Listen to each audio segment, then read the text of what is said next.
بسم الله الرحمن الرحيم والشمس وضحاها والقمر إذا تلاها والنهار إذا جلاها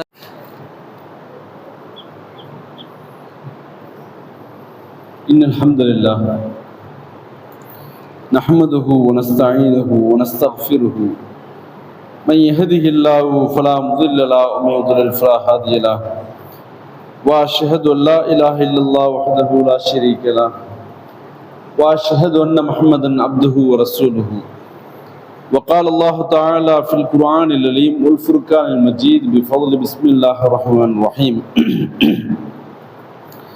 لا خير في كثير من نجواهم إلا من أمر بصدقة أو معروف أو إصلاح بين الناس ومن يفعل ذلك ابتغاء مرضات الله فسوف نؤتيه أجرا عظيما وقال نبينا صلى الله عليه وسلم اللهم صل على محمد وعلى آل محمد كما صليت على إبراهيم وعلى آل إبراهيم إنك حميد مجيد اللهم بارك على محمد وعلى آل محمد كما باركت على إبراهيم وعلى آل إبراهيم إنك حميد مجيد.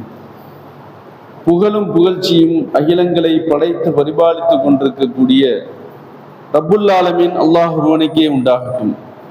ரப்புல் ஆலமீனுடைய சாந்தியும் சமாதானமும் இவ்வுலகில் வந்து சென்ற அத்துணை நபிமார்கள் மீதும் இறுதி நபியாம் நபிகள் நாயகம் ஸல்லல்லாஹு அலைஹி வஸல்லம் அவர்கள் மீதும் அவர்களுடைய அருமை குடும்பத்தினர்கள் மீதும் அவர்களுடைய அடிச்சுவடுகளை தங்களுடைய வாழ்க்கையில் அப்படியே பின்பற்றி வாழ்ந்த உத்தம சத்திய சஹாபாக்கள் சஹாபிய பெண்மணிகள் தாபியின்கள் தபா தாபியின்கள் மக்களுக்கு மத்தியில் குர்ஆனையும் சுன்னாவையும் அதனுடைய அர்த்தத்தில் எடுத்து வைத்த உலமா பெருமக்கள் மற்றும் நம் அனைவர்கள் மீதும் உண்டாகட்டுமாக.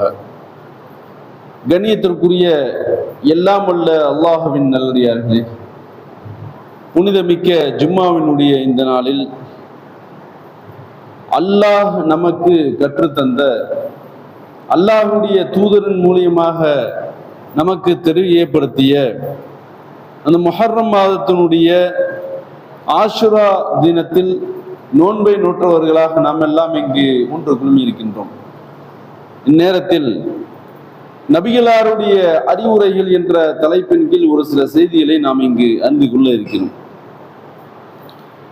படைத்த ரப்புல் ஆலமீன் தன்னுடைய திருமறையில் ஒரு வசனத்தில் சொல்லி காட்டுகின்ற பொழுது லா கைர ஃபீ கஸீரின் மின் நஜ்வாஹும் இல்லா மன் அமர பிஸதகத்தின் அவ் மஅரூஃபின் அவ் இஸ்லாஹின் பைனன் நாஸி ஃபஸௌஃப நூதிஹி அஜ்ரன் அலீமா. அல்லாஹ் சொல்லி காட்டுறான், லா கைர ஃபீ கஸீரின் மின் நஜ்வாஹும், மக்களுடைய பேச்சுக்களில் பெரும்பான்மையான பேச்சுக்களில் எந்த ஒரு பிரயோஜனமும் அல்லாத பேச்சாகவே இருக்கிறது அல்லாஹ் ரப்புல்லான்னு சொல்லி காட்டுறான்.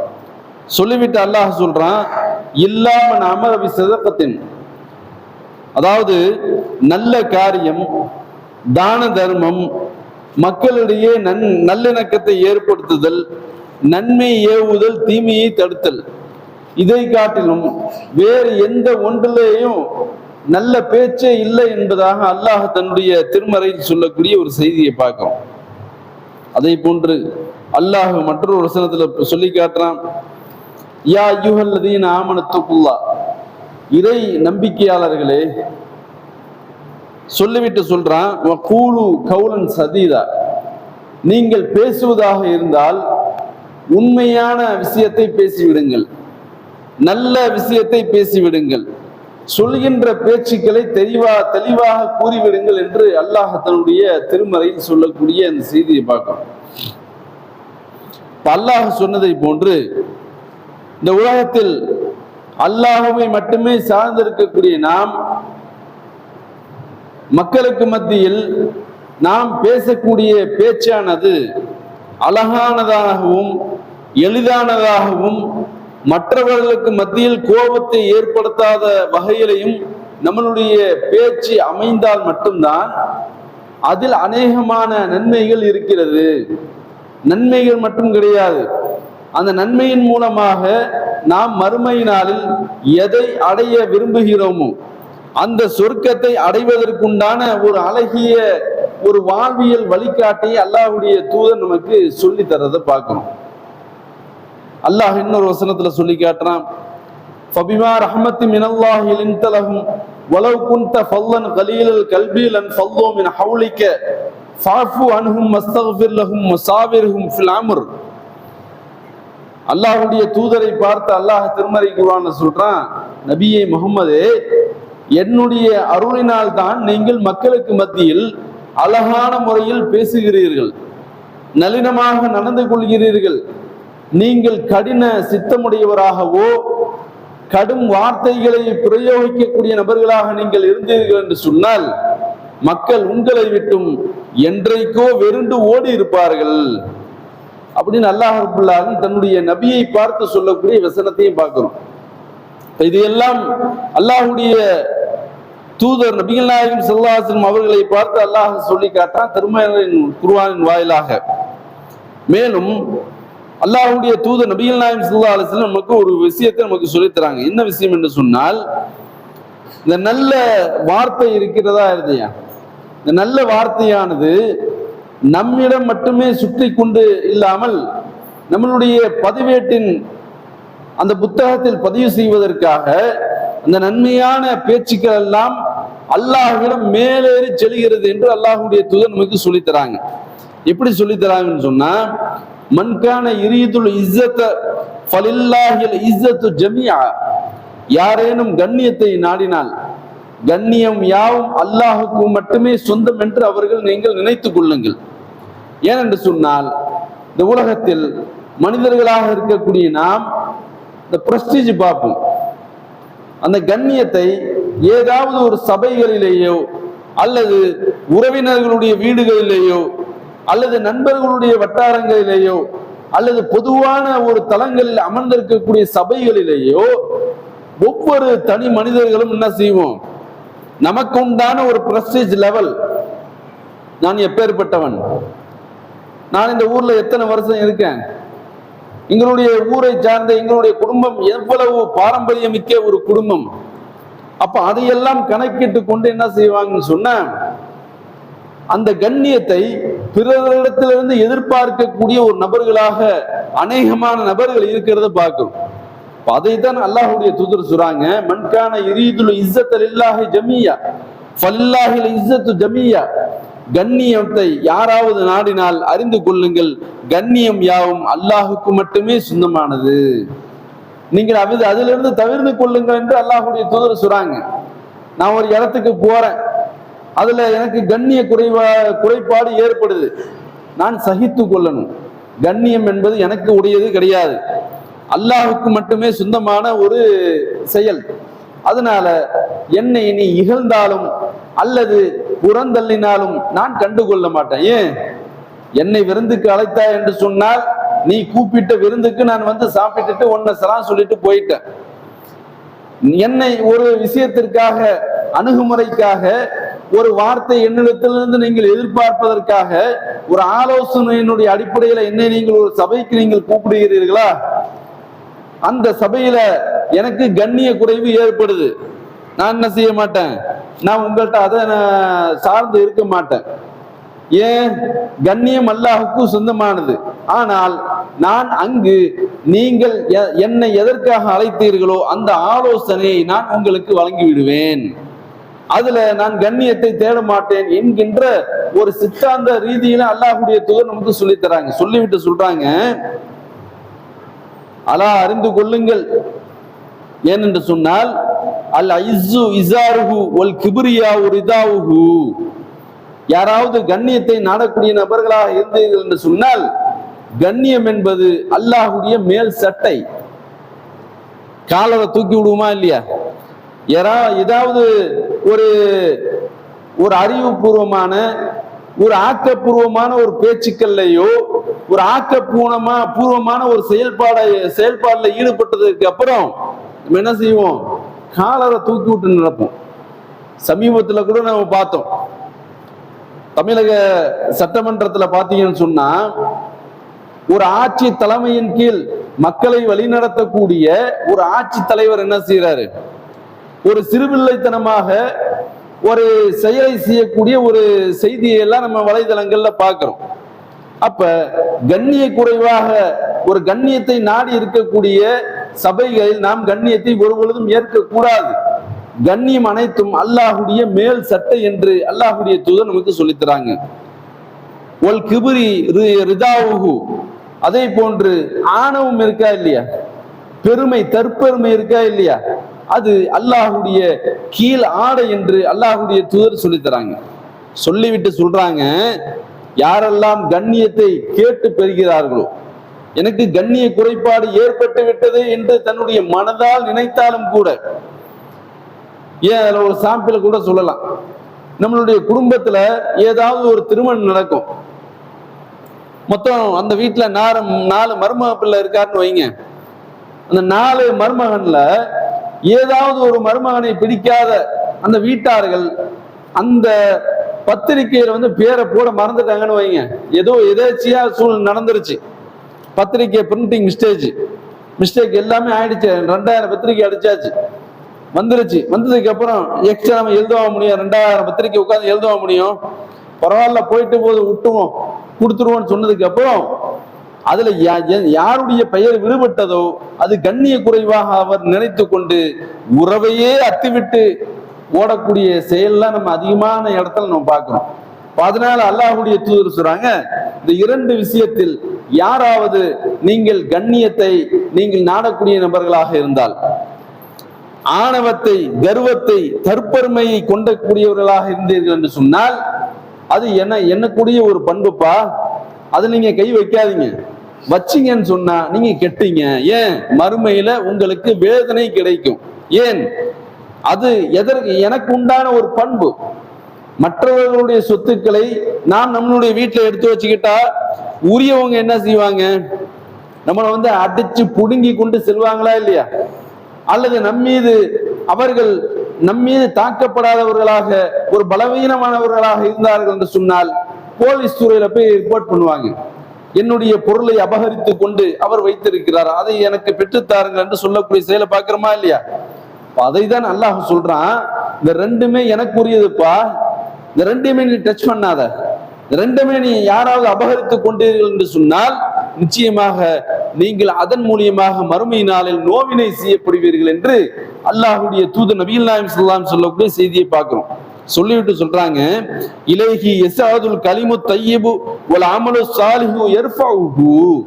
அல்லாஹ்வுடைய தூதர் மேலும் சொல்லி காட்டுறாங்க, தூய சொற்கள் இருக்கா இல்லையா, நல்ல பேச்சுக்கள் இருக்கா இல்லையா, அது அல்லாஹ்விடத்தில் மேலேறி செல்லக்கூடியதாக இருக்கிறது.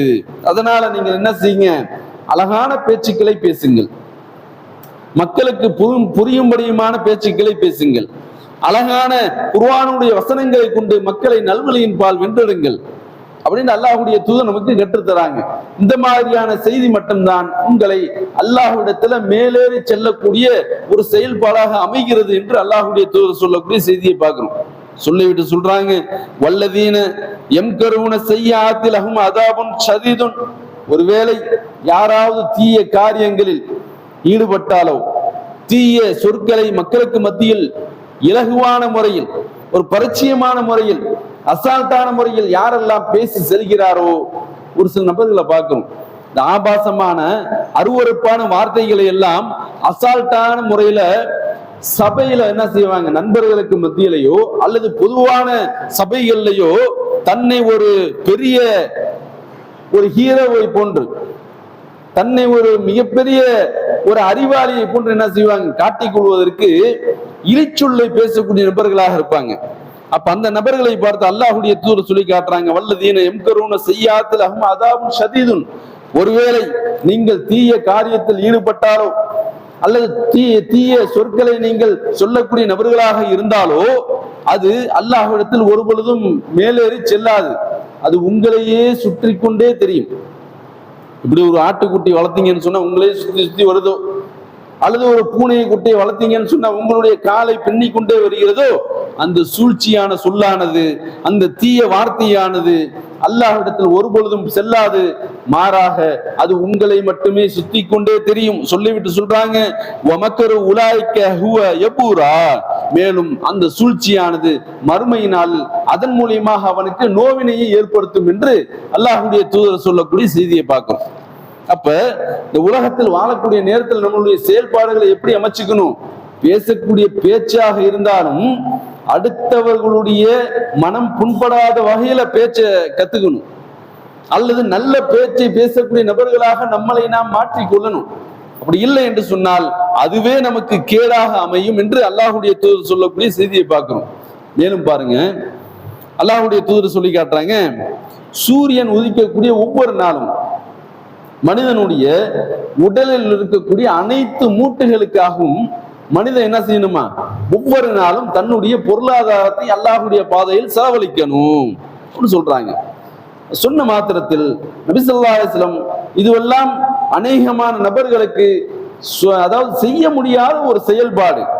அல்லாஹ்வுடைய தூதர் சொல்லி காட்டுறாங்க, எல்லாமே மல்டி மில்லியனியர்கிட்ட பேசிக்கிட்டு இருந்தாங்க, எல்லாமே அன்றாடங்காட்சி வஹி செய்தி எல்லாம் அல்லாஹ்வுடைய தூதர் யாருக்கு அதிகமாக எடுத்துரைத்தார்கள் என்று சொன்னால், ஒருவேளை சாப்பாடு இருக்காது, உணவே இருக்காது, தண்ணி இருக்காது, பசி பட்டினியுமாக செத்து கிடக்கக்கூடிய சூழல் இருக்கக்கூடிய ஏழை எளிய சஹாபாக்கள் சஹாபிய பெண்மணிகளை பார்த்து சொல்லக்கூடிய முத்தான வார்த்தைகள். அப்ப சொல்லி காட்டுறாங்க, அது உங்களுக்கு கிடைக்கலையா? ஒவ்வொரு மூட்டினுடைய ஜாயிண்ட் எல்லாமே பாத்தீங்கன்னு சொன்னா அப்படியே ஸ்டெம்பரா நிக்காம ஒவ்வொரு வளைவும் நெளிவுமாக இருக்கிறது. இப்ப இதற்கெல்லாம் அல்லாஹ்வுக்கு நீங்க நன்றி கடன் பட்டிருக்கீங்க. ஒருவனுக்கு அதாவது ஒரு நபர் இன்னொரு நபருக்கு ஏதாவது 1 லட்சம் ரூபாய் அல்லது 1000 ரூபாய் கடன் கொடுத்து விட்டார் என்று சொன்னால் வருஷ கணக்கில் அவனுக்கு விசுவாசத்தை காட்டுறமா இல்லையா? பாய் கஷ்டமான நேரத்தில் எனக்கு 1 லட்சம் ரூபாய் கொடுத்து உதவுனார் அப்படின்னு சொல்லிவிட்டு சாவர முடிக்க சொல்லி காட்டுவான். மனிதனுடைய இயல்பு இது. ஆனால் படைத்த வல்லானுடைய அருட்கொடை இருக்க, மனித கரங்கள் உடல் அமைப்பு இருக்க, இது எல்லாமே ஸ்டெம்பரா இருந்துச்சுன்னா என்ன பண்ண முடியும்? ஒண்ணுமே பண்ண முடியாது. வளைந்து நெளிந்து சுருண்டு உருண்டு படுத்து எந்திரிக்கிறோமே.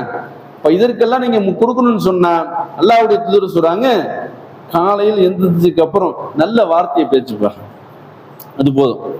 ஒரு மனிதரை பார்த்து கோபப்படாத வார்த்தையாக ஒரு நன்மையான காரியத்தை குர்ஆனுடைய வசனங்களின் மூலமாக நபிகளாருடைய போதனைகளின் மூலமாக பிற மக்களுக்கு நீங்கள் நன்மையை எத்தி வைத்தீர்கள் என்று சொன்னால் அது இதற்கு சமமாகிவிடும். ஒவ்வொரு நாளும் உங்களுடைய மூட்டுக்கு தர்மம் கொடுக்கணும் தானே? அந்த தர்மத்தை அல்லாஹ்வுடைய தூதர் என்ன சொல்றாங்க, எந்த நயா பைசா கூட இல்லாத உங்களுடைய நாவின் மூலமாக அழகிய சொல்லை சொல்லி விடுங்கள், அது இதுக்கு ஈக்குவல் ஆயிரும் சொல்லிட்டு அல்லாஹ்வுடைய தூதர் சொல்லக்கூடிய அந்த செய்தியை பார்க்கிறோம். அது மட்டுமல்லாமல் மேலும் பாருங்க, அல்லாஹ்வுடைய தூதரனுடைய வாழ்க்கையில மிக சமீப காலத்தில் இஸ்லாத்தை தழுவி அதிகமான ஹதீசுகளை அறிவித்த ஆண்களில் நபித்தோழர் யார் அப்படின்னு பாத்தீங்கன்னு சொன்னா அபூ ஹுரைரா ரலியல்லாஹு அன்ஹு. ரசூல் ஸல்லல்லாஹு அலைஹி வஸல்லம் அவர்கள் இறப்பதற்கு 2 அல்லது 3 ஆண்டுகளுக்கு முன்பதாக இஸ்லாத்தை தழுவுறாரு. தழுவி எந்த ஒரு வேலை வெட்டிக்கும் போறது கிடையாது. முழுக்க முழுக்க அல்லாஹ்வுடைய தூதர் எங்கெல்லாம் செல்கிறார்களோ அங்கேயே பின்னணியே போறது. ஏன்? வஹி அல்லாஹ்விடத்திலிருந்து இறங்குது, அதை அவர்களுடைய மனதில் ஏற்றுக்கொள்றாங்க, மக்களுக்கு மத்தியில் எடுத்து சொல்லக்கூடிய நபர்களாக இருக்கிறாங்க. அப்ப அத மனமிட்டு பிற மக்களுக்கு எடுத்துரைத்தோம் என்று சொன்னால் அதிக நன்மை நமக்கு கிடைக்குமே.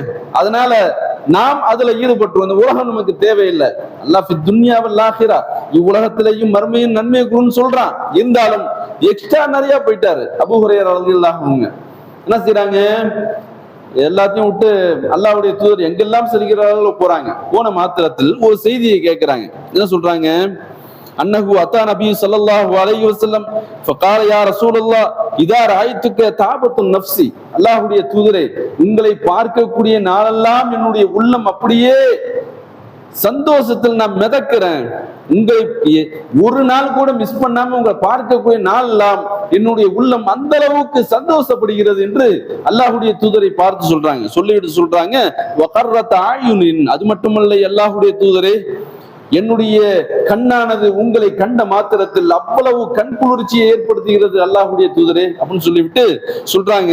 என்ன சொல்றாங்கன்னு சொன்னா ஃபஅம்பியானி வகர்ரத் ஆயுனுன் ஃபஅம்பியானி அன் குல்லி ஷைஇன், அல்லாஹ்வுடைய தூதரே அல்லாஹ் அனைத்து பொருட்களையும் எதிலிருந்து எப்படி படைத்தான் என்பதை நீங்கள் எனக்கு கற்றுத்தாருங்கள் என்று ஒரு கேள்வியை கேட்கிறாங்க. ரசூல் ஸல்லல்லாஹு அலைஹி வஸல்லம் சொல்றாங்க, ஃபகால் குல்லு ஷைஇன் ஹுலிக மிம்மாஇன்.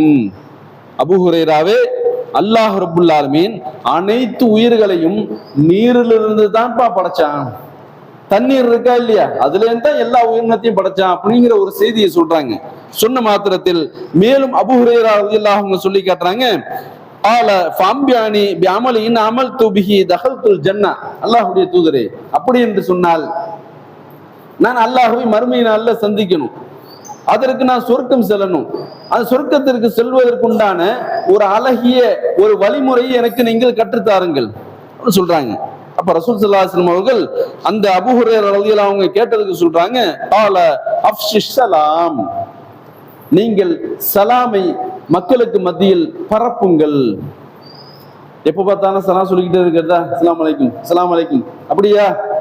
அதை அல்லாஹ்வுடைய தூதர் சொல்ல, உள்ளார்ந்த ரீதியில ஒரு சகோதரனை பார்த்த மாத்திரத்தில், இறைவா எதிர் திசையில் வரக்கூடிய என்னுடைய சகோதரனுக்கு உன்னுடைய அருளையும் அன்பையும் அளவில்லாமல் நீ வழங்கி விடியே அல்லாஹ் அப்படின்னு சொல்லிவிட்டு மனதார நீ பிரார்த்திக்கணும். இன்னைக்கு நம்ம என்ன செய்யறோம், எதிர் திசையில வர நபர் நமக்கு பிடிக்காத ஆளா இருக்கும், ஒரு விஷயத்துக்கு சொல்லி வைப்பேன் அஸ்ஸலாமு அலைக்கும் அப்படின்னு சொல்லிட்டு அப்படி போறது, எங்க அருள் வரும், எதுவுமே வராது. அப்ப இப்படி சொல்ல அல்லாஹ்வுடைய தூதர், அஃப்ஷிஷ் ஸலாம், சலாமை நீங்கள் பரப்புங்கள், அது தூய்மையானதாக இருக்கும். எதிர் திசையில வரக்கூடிய நபர்களுக்கு அல்லாஹ் அருள் செய்யணும். அவர் உங்களை நோக்கி வலைக்குமுஸ் ஸலாம் என்று வார்த்தையை பிரயோகிக்கணும். அதன் மூலியமாக உங்களுக்கும் அல்லாஹ்வுடைய அருளும் சாந்தியும் உண்டாகட்டும் என்று அல்லாஹ்வுடைய தூதர் அந்த விஷயத்தை சொல்றாங்க. அப்ப மேலும் சொல்லி காட்டுறாங்க, வாத்துபில் கலாம், நீ மக்களை பார்க்கக்கூடிய நேரத்துல ஆணவத்தோட திமிரா இருக்காதப்பா, திமிருத்தனமாக நீ மூஞ்சியை திருப்பி கொள்ளாதே, உன்னுடைய பேச்சில கர்வத்தையோ அல்லது விஷத்தையோ கக்கி விடாதே. நீ மக்களை பார்க்கின்ற நேரத்தில் அழகான பேச்சை நீ பேசு, நீ சொர்க்கம் சென்று விடுவாய். மேலும் சொல்லி காட்டுறாங்க, வஸிலில் ரஹாம், மேலும் உறவு இருக்கா இல்லையா, அந்த உறவை அழகிய முறையில் நீ பேணி வாழ்ந்து கொள் அப்படின்னு சொல்றாங்க. மேலும் சொல்லி காட்டுறாங்க, வக்கும் பில்லைலி வன்னாசி நியாமுன், மக்கள் எல்லாம் அயர்ந்து ரொம்ப உச்சத்தில் தூங்கி கொண்டிருக்கக்கூடிய நடுநிசி வேலை இருக்கா இல்லையா, தஹஜ்ஜத்தினுடைய நேரம், அந்த நேரத்துல நீ அல்லாஹ்வை துதிப்பதற்காக உன்னுடைய தூக்கத்தை எல்லாம் துளைத்து அழகிய முறையில் உழு செய்து விட்டு நீ என்ன செய், அல்லாஹ்வுக்காக நீ தொழுவு. இப்படி நீ இந்த செய்தியை நீ செஞ்சுட்டேன்னு சொன்னா இலகுவான முறையில் நீ சொர்க்கம் சென்று விடலாம். நியாமன் ததுகுல் ஜன்னத்தி பிஸ்ஸலாம், இலகுவான முறையில் சுலபமான முறையில் நீ சொர்க்கத்தை சென்று விடலாம் என்று அல்லாஹ்வுடைய தூதர் நபிகள் நாயகம் ஸல்லல்லாஹு அலைஹி வஸல்லம் சொல்லக்கூடிய இந்த செய்தியை பார்க்கிறோம். ஆக அன்புமிக்க அல்லாஹ்வுடைய நல்லடியார்களே, இந்த உலகத்தில் வாழக்கூடிய எந்த நேரமாக இருந்தாலும் நாம் இஸ்லாம் கற்றுத்தந்த இந்த அழகிய அறிவுரைகள், சின்ன சின்ன அறிவுரைகள் தான். அதுல பாத்தீங்கன்னு சொன்னா 1000 விதமான அர்த்தங்கள் அதுல அதிகமாக புதைந்து கிடைக்கிறத பார்க்கணும். ஆக அப்படிப்பட்ட அபரிமிதமான நன்மைகளை மிக சுலபமான முறையில் செய்யக்கூடிய நல்ல பேச்சுக்களின் மூலமாக, நல்ல மக்களை பார்த்து சந்திக்கக்கூடிய நேரத்தில் தாவா களத்தில் தன்னையும் இணைத்துக் கொண்டு திருமறை குர்ஆனையும் சுன்னாவையும் அதிகமான முறையில் மக்களுக்கு மத்தியில எடுத்துரைத்து அதன் மூலியமாக நல்ல பேச்சுக்கள் அல்லாஹ்விடத்துல பதிவு செய்யப்பட்டு அதன் மூலியமாக நாளை மறுமை நாளில் சொர்க்கம் செல்லக்கூடிய நன்மக்களாக அல்லாஹ் ரப்புல் ஆலமீன் உங்களையும் என்னையும் ஆக்கி அருள் புரிவானாக என்று கூறி எனது இந்த முதல் அமரை நிறைவு செய்கிறேன்.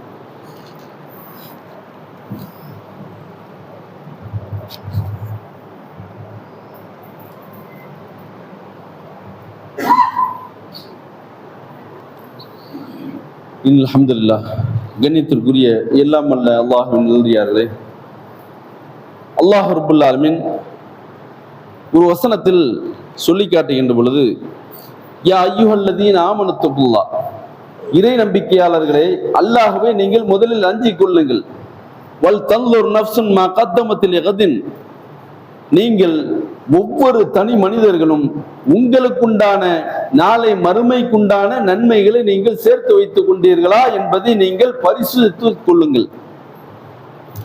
ஒரு வண்டி எடுக்கிறோம், நம்ம வீட்டுல கார் நிக்குது அல்லது பைக் நிக்குது, சென்னை போறோம் அல்லது பைக் எடுத்து கும்பகோணம் போறோம், எடுத்த எடுப்புல சாவியை போட்டு அடிச்சு சல்லுன்னு போயிடுவோமா? எந்திரிச்சு சுத்தம் பண்ணி ஏதாவது பிளக் வயிறு பிடுங்கியிருக்கா அல்லது எலி வயிறு ஏதாவது கடிச்சிருக்கா அப்படின்னு பார்த்துட்டு என்ன செய்வோம், அல்லது மெக்கானிக்கிட்ட கொண்டு போய் சென்னை மிக நீண்ட நெடிய தூரம் போறோம். அதனால ஏதாவது அசம்பாவிதம் ஏற்படாமல் இருப்பதற்கு முன் ஏற்பாடாக நம்ம என்ன செய்யறோம், பிரேக் ஆயில், இன்ஜின் ஆயில் எல்லாத்தையும் செக் பண்ணதுக்கு அப்புறம் எப்படி நம்ம போறோமோ அதை போன்று அல்லாஹ் சொல்லி காட்டுறான், நாளை மறுமைக்காக நீங்கள் எதை சேர்த்து வைத்திருக்கிறீர்கள் என்பதை நீங்கள் ஒவ்வொரு தனி மனிதர்களும் நீங்கள் என்ன பண்ணுங்க, செக் பண்ணுங்க. நல்லா சொல்றான், இன்னல்லாஹ் கபீரும் பிமா தஅமலுன், நான் நீங்கள் செய்யக்கூடிய அனைத்து விதமான விஷயத்தையும் கண்காணிக்கக்கூடியவனாக நான் இருக்கிறேன் என்று அல்லாஹ் சொல்லி காட்டுறான். இதுல பாத்தீங்கன்னு சொன்னா, சமீபத்துல ஈரான்ல ஒரு திருமணம் நடக்குதுங்க. அந்த திருமணத்துல பாத்தீங்கன்னு சொன்னா இஸ்லாம் சொல்லக்கூடிய ஒரு சாராம்சம் என்ன, அல்லாஹ் திருமறை குர்ஆன்ல சொல்றான், உங்களுடைய வருங்கால மனைவி கேட்கக்கூடிய மகர் தொகையை நீங்கள் கணக்கில்லாமல் நீங்கள் மனமுவந்து கொடுத்து விடுங்கள். இப்ப கொடுப்போம் பின்னாடி ஆட்டையை போட்டுரும் அப்படிலாம் நினைக்க கூடாது, அள்ளி கொடுக்கணும். அதுல இருந்து கொஞ்சம் கூட கிள்ளி எடுக்க கூடாது. அப்படிப்பட்ட மன சிந்தனையில கொடுக்கணும். சபையோர்களுக்கு மத்தியில நான் 50 பவுன் போடுறேன், 100 பவுன் போடுறேன், 200 போடுறேன் போட்டுவிட்டு பின்னாடி என்ன பண்றது, ஒரு 50 கொடு, ஒரு 20 கொடு, எனக்கு தேவைப்படுதுன்னு சொல்லி வாங்கிக்கலாம். அது தப்பு கிடையாது. இருந்தாலும் இப்படிப்பட்ட மண்ணில் இருக்கக்கூடாது. ஆனால் அந்த ஈரான்ல ஒரு கல்யாணம் நடக்குது, அது ஷியா முஸ்லீமோ அல்லது அதுலயும் ஒரு சில நல்ல முஸ்லிம்கள்லாம் இருக்கதான் செய்யறாங்க. ஆனால் எப்பேற்பட்ட திருமணம் என்று சொன்னால், இஸ்லாம் சொல்லக்கூடிய அழகிய அந்த ஒரு மகர் தொகையை எப்படிப்பட்ட ஒரு மனநிலை கொண்ட பெண்ணாக அந்த பெண் என்ன செய்யுது, நாளை மறுமைக்குண்டான ஒரு நன்மையாக ஏற்பாடு பண்ணுது. பெண்களுக்கு இயல்பாகவே பார்த்தீங்கன்னு சொன்னா சாப்பாடு அப்படி இதெல்லாம் எதுவுமே இருக்காது. ஆண்களுக்கு தான் எங்க பார்த்தாலும் மந்தியா உள்ள போன்னு நம்ம என்ன செய்வோம், எங்கெல்லாம் அப்படியே கூகுள் அடிச்சு பார்க்கறது, கும்போணத்துல என்ன இருக்கு, காரைக்கால்ல என்ன இருக்கு, இரவாஞ்சேரியில எங்க இருக்கு, இங்க தஞ்சாவூர்ல எங்க இருக்கு, இப்படி சாப்பாடு மேல பிரியப்பட்டவர்களாக ஆண்கள் இருப்பாங்க. ஆனா பெண்கள் என்ன செய்ய மாட்டாங்க, அப்படி இருக்க மாட்டாங்க. இருக்கிறது கொஞ்சம் குருவி மாதிரி குத்திட்டு சாப்பிட்டுக்க வேண்டியதான். ஆனா அவங்க ஸ்டைலு வேற. என்ன, நகை, உடுத்தக்கூடிய துணிமணிகள் இதெல்லாம் பார்த்தீங்கன்னு சொன்னா ரொம்ப ட்ரெண்டிங்கா போயிட்டு இருப்பாங்க. ஆனால் அந்த பெண்ணை பாருங்க, தன்னுடைய வருங்கால கணவர்கிட்ட ஒரு கோரிக்கை வைக்குது, கேக்குது. அந்த மாப்பிள்ளை கேட்கிறாரு, மகர் தொகையாக நீ என்ன எதிர்பார்க்கிற? உடனே அந்த பெண்ணு சொல்லுது, எனக்கு மகர் தொகையாக காசாவில், பாலஸ்தீனத்துல பாத்தீங்கன்னு சொன்னா, காசாவில பாத்தீங்கன்னு சொன்னா அப்பாவி இஸ்லாமியர்கள் கடுமையான முறையில பாதிக்கப்பட்டிருக்காங்க. கை இல்லாமல், கால் இல்லாமல், இரண்டு கையும் 2 காலும் இல்லாமல் ஊனமற்றவர்களாக இப்படியெல்லாம் இருக்கிற காட்சியை பார்த்துட்டு என்னால முடியல. அதனால நீங்கள் என்னை திருமணம் செய்து கொள்ள வேண்டியதாக இருந்தால் ஒரே ஒரு நிபந்தனை. அது என்ன, ஒரு 313 பேர், 300 பேருக்கு நீங்க என்ன செய்யணும், இலவச ஆபரேஷன் செய்வதற்கு உண்டான, அறுவை சிகிச்சை செய்வதற்கு உண்டான ஒரு தொகையை நீங்கள் அவர்களுக்கு அளிக்க வேண்டும். அது மட்டும் போதும். உங்களுடைய வீடோ, உங்களுடைய சொத்து பத்தோ, நீங்கள் போடக்கூடிய நகையோ துணிமணியோ எதுவுமே எனக்கு தேவையில்லை. நீங்கள் என்ன செய்யணும், ஒரு 300 பேருக்கு நீங்க என்ன செய்யணும், அறுவை சிகிச்சை, அதாவது கை இல்லாம இருக்காங்களா, அதை அதற்கு உண்டான எக்யூப்மெண்ட்ஸ், நடக்கிறதுக்கு உண்டான எக்யூப்மெண்ட்ஸ் என்னவோ அதை போன்று கை இல்லாதவங்களுக்கு கை மாற்றுறதுக்கு உண்டான எக்யூப்மெண்ட்ஸ் என்னென்னலாம் இருக்கிறதோ அதற்கு உண்டான ஆகுமான செலவுகளை நீங்கள் ஏற்றுக்கொள்ளுங்கள், அது எனக்கு போதும்னோன்னு அந்த மாப்பிள்ளை கோடீஸ்வரர் அவர் என்ன செய்யறாரு, அவ்வளவுதானே நான் செஞ்சுட்டு போறேன் அப்படின்னு சொல்லிவிட்டு அந்த திருமணம் நடைபெற்றதாக நம்ம வலைதளத்துல பார்க்கிறோம். ஆக அன்புமிக்க அல்லாஹ்வுடைய நல்லடியார்களே, இந்த உலகத்தில் வாழக்கூடிய, சொற்ப காலத்தில் வாழக்கூடிய நாம் நாளை அல்லாஹ் சொல்லக்கூடிய வார்த்தைக்கு இணங்க, வல் தந்து நஃப்சுன் மா கத்தமத்தில் யகதின், நாளை மறுமைக்காக நீங்கள் எதை முற்படுத்தி வச்சிருக்கீங்க, நீங்கள் ஒவ்வொரு மனிதர்களும் நீங்கள் செக் பண்ணி கொள்ளுங்கள் என்று அல்லாஹ் சொல்றானே. அந்த அடிப்படையில் நம்மளுடைய வாழ்க்கையில் வாழக்கூடிய இந்த கொஞ்ச காலத்தில் நாளை மறுமைக்காக, அல்லாஹ்வுக்காக நாம் எதை நன்மைகளாக மாற்றுகிறோம் என்பதை ஒவ்வொருவரும் சிந்தித்து அறிந்து உணர்ந்து, அது சொல்லக்கூடிய வழியில், இஸ்லாம் சொல்லக்கூடிய வழியில் அதிகமான முறையில் அமல்கள் செய்து நாளை மறுமை நாளில் உயர்ந்த சொர்க்கமான ஜன்னத்துல் ஃபிர்தௌஸை அடையக்கூடிய நன்மக்களாக அல்லாஹ் ரப்புல் ஆலமீன் உங்களையும் என்னையும் ஆக்கி அருள் புரிவானாக என்று கூறி எனது உரையை நிறைவு செய்கிறேன். வாஹிர் தஅவானா அல்ஹம்துலில்லாஹி ரப்பில் ஆலமீன். அஸ்ஸலாமு அலைக்கும் வரஹ்மத்துல்லாஹி வபரகாத்துஹு.